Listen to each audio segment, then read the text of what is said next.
Stated Clearly presents, what is DNA and how does it work? DNA, also known as deoxyribonucleic acid, is a molecule. It's a bunch of atoms stuck together. In the case of DNA, these atoms combine to form the shape of a long, spiraling ladder, sort of like this one here. If you ever studied biology or saw the movie Jurassic Park, you probably heard that DNA acts as a blueprint or a recipe for a living thing. But how? How on earth can a mere molecule act as a blueprint for something as complex and wonderful as a tree, a dog, or a dinosaur? To help answer that question, let's first take a quick look at amino acids. Amino acids are tiny little chemicals inside our bodies that are so important, they're often referred to as the building blocks of life. There's about 20 different kinds, each with their own unique shape. The neat thing about them is they can be attached to each other kind of like Legos to produce an endless variety of larger particles known as proteins. Amino acids make up proteins. Proteins, along with other chemicals, combine to form living cells. Cells make up tissues. Tissues make up organs. And organs, when they're all put together and functioning, of course, combine to form living creatures like you and me. These proteins that make up our bodies, and keep in mind there's millions of different kinds of proteins, they each have to be formed in the perfect shape in order to function. If they're the wrong shape, they usually won't work. That's where DNA comes in. DNA does a lot of interesting things, some of which we don't fully understand, but one of its main and most well understood functions is to tell amino acids how to line up and form themselves into the perfect protein shapes. In theory, if the right proteins are built at the right time and in the right place, everything else from cells to organs to entire creatures will come out just fine. This here is a simplified model of DNA. It shows us that the steps of the ladder are made up of 4 different kinds of chemicals shown here by different colors and letters.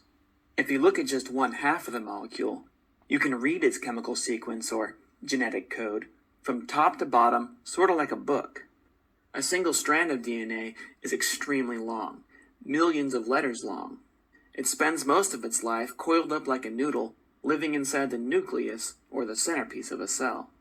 Amino acids, however, live outside the nucleus in what's called the cytoplasm.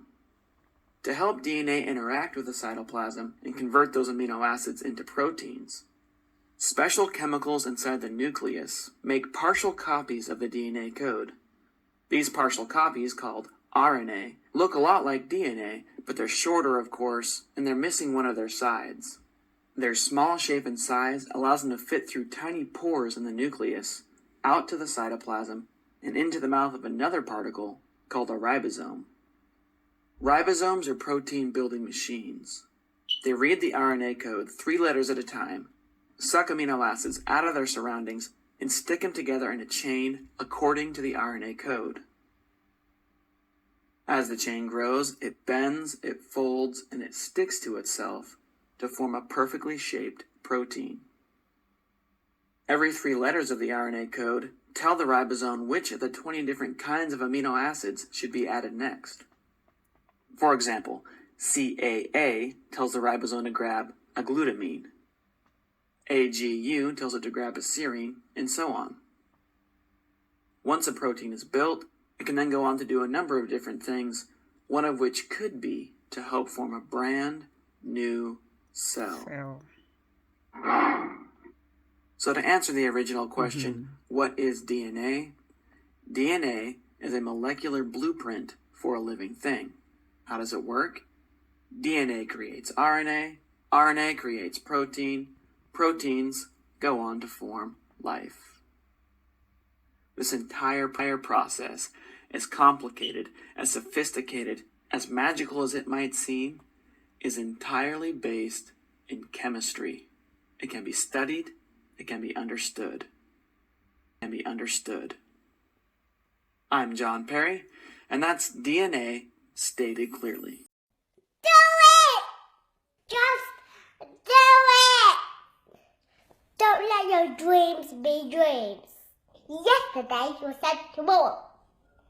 So just do it. Make your dreams come true. Just do it. Some people dreamers are obsessed. And you're going to wake up and we're going to work hard at it. Nothing is impossible. You should get to a point where anyone else will quit. And you're not going to stop there. No, what are you waiting for? Just do it. Just do it. Yes, you can. Just do it.